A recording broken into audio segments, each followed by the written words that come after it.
Hello and good afternoon, everyone. We're continuing on with Saint Francis of Assisi, a biography by Omer Englebert, and this is part 2 of a series.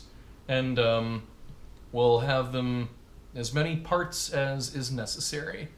So I ended my last segment with the world of Pope Innocent III, and I was talking about how the book nicely explained that although the church was powerful in the day of St. Francis, there were problems. There were definitely problems in Christianity. And so begins my first little blurb here that I wanted to share. This is the end of that chapter before Pope Innocent III, page 76. And this is one of the most well-known legends of St. Francis.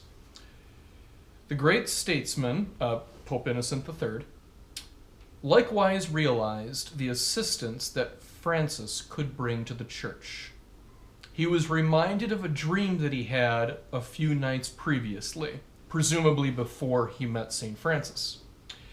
He had seen, writes Thomas of Solano, the Lateran Basilica, head and mother of all churches, leaning to one side, ready to topple over. Suddenly, a little religious man ran up, who with a simple push of his shoulders raised it and straightened it once more. The Pope now recognized the providential man of his dreams in this humble suitor, who simply sought, without wishing to disturb anyone, permission to live according to the gospel. And that's when, essentially, Saint Francis had the backing of the Pope.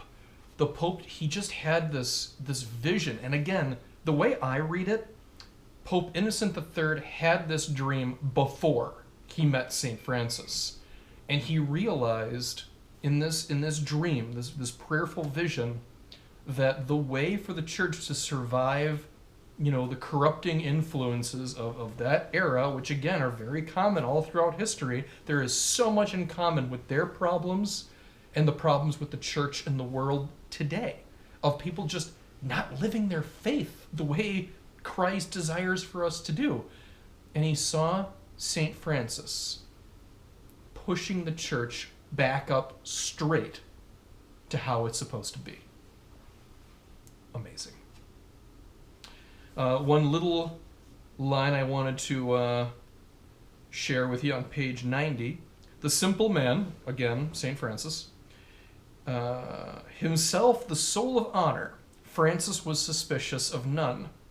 No one ever honored his fellow man more, trusted men more, nor believed more fully in the given word. I couldn't help but underline that. It reminded me of a talk I had with a friend from college. She's no longer practicing in any way, but she was raised Catholic. And one of our talks that I will never forget is she said, well, Justin, being gullible really isn't that bad when it comes to negative qualities. I mean, sure, to be gullible is a negative thing. You don't want to be gullible. But to be gullible means that you're a trusting person. You trust other people to tell you the truth even when they don't. In terms of a flaw that defines your character, that's not so bad. So, when I read that, many, many years later about St. Francis, triggered that little memory. And moving on, I'm going to jump a whole bunch of chapters. We have a couple of things to share still here. Yeah, and I talked a little bit about this in part 1, but it was the same point here. I actually wrote in my margins here. Most of them are just underlined. I can normally figure that out. But for this one, I actually had to write for myself the big point in the margins as a reminder for when I flip through this book in the future, which I'm certainly going to do. The time to ridicule and insult was over. From now on, the little poor man, a nickname of Saint Francis, from now on, the little poor man stole all men's hearts.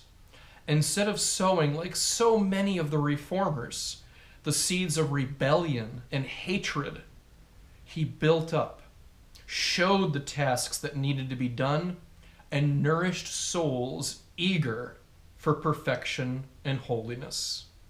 Men blessed this herald of a spiritual springtime.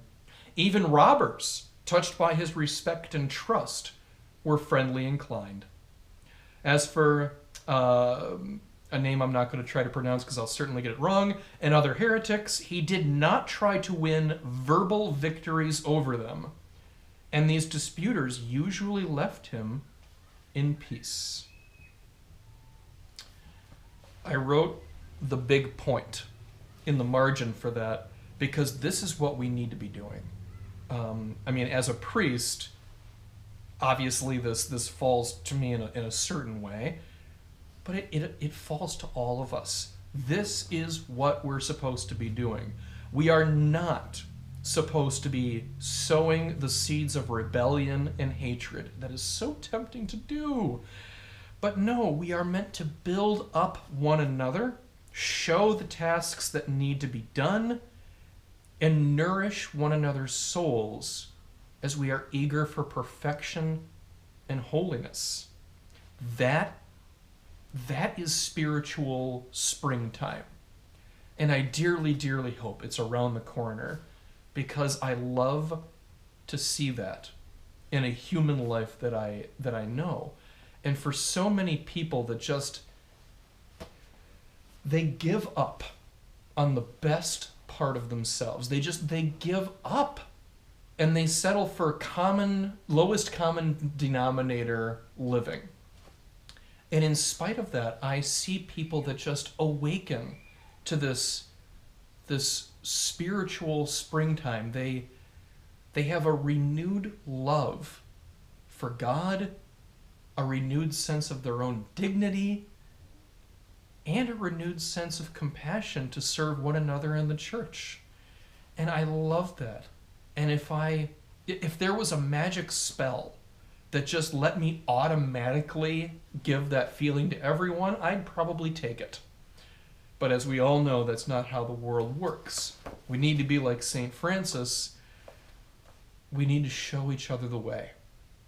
Build one another up, not by condemning one another or sowing the seeds of hatred, but to remind people of the truth in what needs to be done and to build one another up in spirit and in truth. So, very edifying little chapter for me, to say the least. And here's one fun little miracle. I've skipped a lot of miracles and the power of prayer in this book, but this is one I do want to share because Saint Francis and some of his followers had a very powerful relationship with God in prayer, and it comes out in their lives. And I do believe that most, if not all, these stories are true. So here's one. So apparently, once Saint Francis stopped for the night in a little monastery north of Assisi, his hometown. And the next morning, when he was preparing to set off, the peasants of the area warned him that the country was infested with ferocious wolves. But the saint replied, "What have my donkey and I done to my brother wolves for them to seek to devour us?" And they started off. When he arrived at Gubbio, I hope I'm pronouncing that correctly, people could talk of nothing else but the wolves. There was one wolf especially that claimed their attention. Of an extraordinary size and ferocity, always famished and furious, it ate not only animals but men and women. People were so terrified that they went out from town armed from head to foot. But this fierce brute was accustomed to dining on the best armed people, and the time came when hardly anybody dared to venture outdoors. Now God, in order to manifest his servant's sanctity, inspired him to confront the raging wolf. And although everyone implored him not to, Francis set forth with his companion. The people climbed up on roof and rampart to see what was going to happen. And terrified, they soon saw the wolf lunging towards Saint Francis with gaping jaws. But with the sign of the cross, Francis stopped it. "Come here, brother wolf," he ordered. "In Christ's name, I forbid you to be wicked."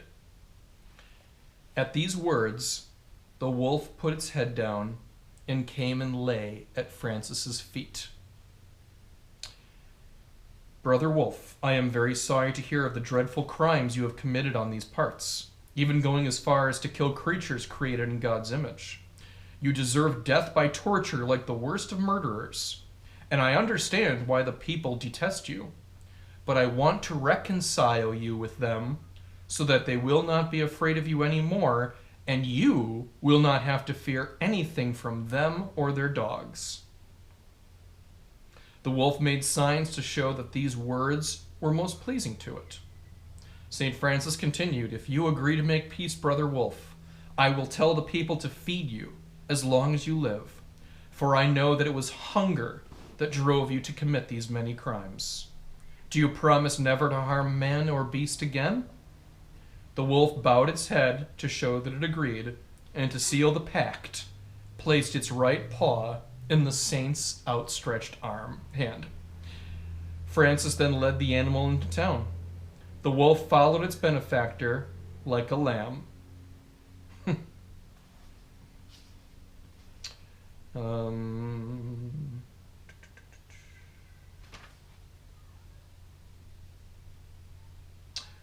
The assembly swore that it would take care of the wolf.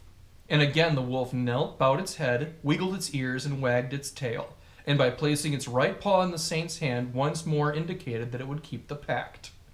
And this it never failed to do during the 2 years that it continued to live. The town took care of it, and the wolf came and went freely without molesting anyone, and without even the dogs barking at it.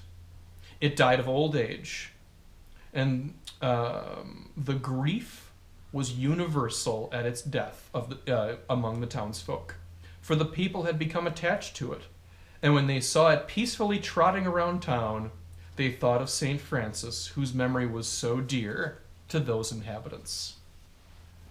Well, I'm nearly at the end of my time for this part 2 of this series. I think that is such a sweet miracle story, that Saint Francis, just being his usual bubbly, loving self, he had the power to tame wolves, man-eating, ferocious, wild wolves. And he didn't do it in a temporary way where he rebuked the wolf for a moment or a day or a week or any other unit of time, but he almost automatically domesticated a wolf for the rest of its life. I mean, that's amazing. It's absolutely amazing.